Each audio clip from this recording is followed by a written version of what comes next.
Olá, tudo bem? Eu quero cumprimentar a todos e agradecer a oportunidade de participação nesse evento.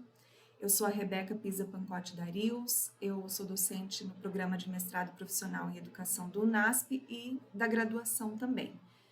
Esse texto, esse trabalho que agora eu apresento, foi de uma prática, uma sequência didática desenvolvida no curso de formação de professores que eu leciono na disciplina de currículos. E o tema é o currículo em Ellen White, alguns apontamentos atuais.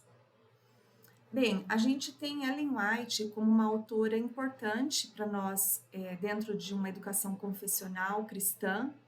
Ela viveu no século XIX nos Estados Unidos e escreveu sobre muitos assuntos, inclusive o tema da educação, sempre numa perspectiva do ser humano integral, do desenvolvimento da pessoa nas suas várias esferas, dimensões. E isso, particularmente, é muito importante na discussão do currículo, porque é o currículo que, na escola, digamos assim, é o elemento formativo do aluno, né?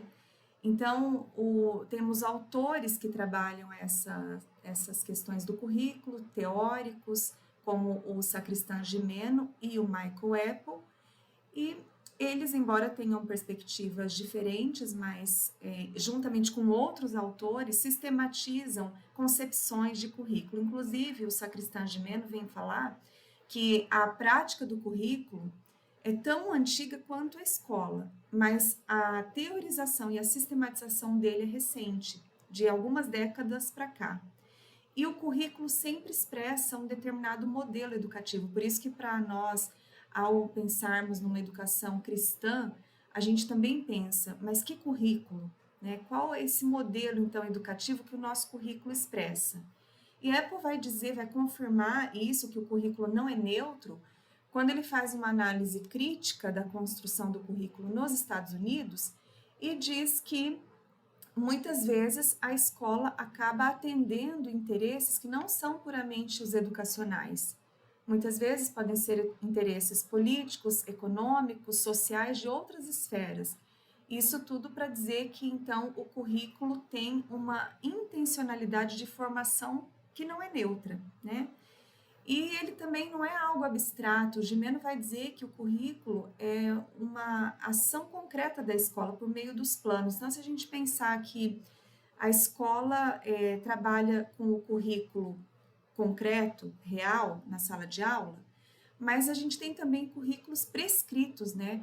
Então, na realidade brasileira, o Ministério da Educação, que é o órgão máximo, digamos assim, que direciona os trabalhos nas escolas, através das legislações, das diretrizes, das resoluções, de documentos norteadores. E então esse currículo vai se produzindo nas esferas mais amplas, até chegar no trabalho específico do professor em sala de aula, que é ele que vai dar a vida para esse currículo, por meio dos seus métodos, por meio das suas técnicas. E há uma intenção muito grande por parte de muitos teóricos de superação da visão tecnicista do currículo que foi presente, predominante na educação por tempos, que vê o currículo como uma lista de conteúdo somente, mas não, o currículo expressa uma concepção de educação. Ele expressa a identidade da escola, ele forma essa identidade e ele também se conforma por meio dela. E Ellen White vai dizer sobre o modelo de educação instituído, então, por Deus, que deveria ser a base do modelo seguido nas escolas, incluindo o currículo, porque a escola tem o projeto pedagógico que é mais amplo, e dentro desse projeto pedagógico nós temos os planos dos professores. O currículo é tudo isso, é a prática pedagógica desenvolvida na escola. Então, esse modelo de educação, Ellen White cita o aluno, a sala de aula, o professor, o currículo, como elementos centrais desse modelo. Então, dentro dessa perspectiva que a gente está aqui explicando, o objetivo dessa pesquisa foi perceber as percepções dos alunos da graduação, quanto aos 3 aspectos da educação de Jesus, que eu vou comentar agora, que é o trabalho útil, que fizeram parte da vida dele, da vida educacional dele, que Ellen White menciona, o trabalho útil, o estudo das escrituras e da natureza, e também a experiência da vida. A nossa problemática tem a ver com a necessidade do professor desenvolver ações planejadas e intencionais de integração fé-ensino e aprendizagem. E a metodologia dessa exposição está pautada no relato de experiência. O trabalho desenvolvido, a sequência didática desenvolvida, ocorreu em 7 momentos, sendo que o último ainda está acontecendo, ele ainda vai acontecer.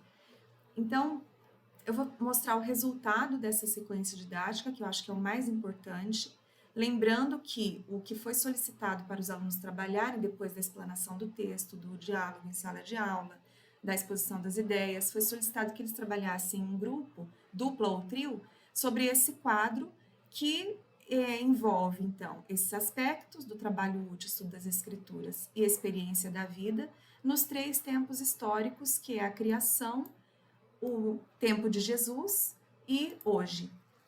Os alunos fizeram considerações sobre isso e a gente então sistematizou coletivamente. Eu projetei o quadro em branco, depois que eles haviam trabalhado em grupo, e fui montando essa escrita junto com eles. Os grupos iam falando as considerações que eles tiveram de cada um dos aspectos, como vocês podem ver aqui, o que está relacionado ao trabalho útil, dentro do contexto da criação, da educação de Jesus, e hoje, como as escolas, como o currículo cristão hoje pode considerar esse aspecto tão importante na sua prática. Os estudos das escrituras também, como que eles consideraram, né, e da natureza, estudo das escrituras e da natureza, como eles consideraram na criação, não havia o texto escrito, mas havia a relação pessoal com Deus que instruía. Na vida de Jesus, a constante comunicação com a natureza, com os elementos da natureza, o estudo e o ensino das escrituras também. E hoje, como esses elementos, esses aspectos podem ser reais no currículo da escola.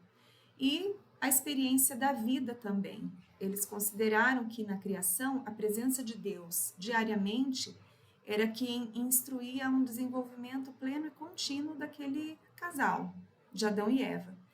O crescimento de Jesus, como as escrituras mencionam, em graça, estatura e sabedoria, também essa experiência da vida de Jesus evidencia um crescimento contínuo, e hoje como a escola pode valorizar essa experiência da vida para fins de desenvolvimento do aluno, e algumas ideias foram compartilhadas.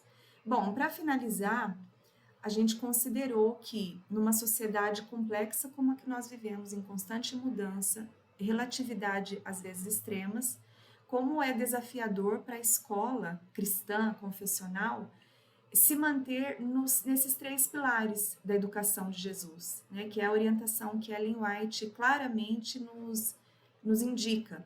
E como é importante, então, para que esses elementos sejam minimamente contemplados na educação hoje, é importante que haja planejamento, intencionalidade e um retorno às bases, que eu considero as próprias escrituras, e todas as orientações que Ellen White diz sobre isso.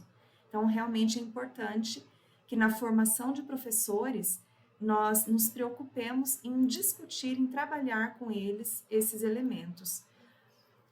É necessário que a formação ofereça estudos consistentes, teóricos e práticos, e que sejam fundamentos para a prática futura desse professor, né, desse futuro professor.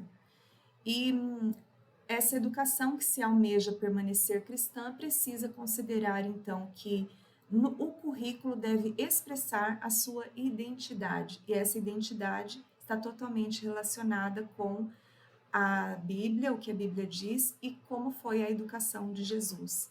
O trabalho não se encerra aqui, a gente ainda está desenvolvendo, acredito que outras descobertas também a gente pode ter a partir disso. Aqui são as referências principais e eu agradeço e desejo um sucesso a todos no evento. Um abraço.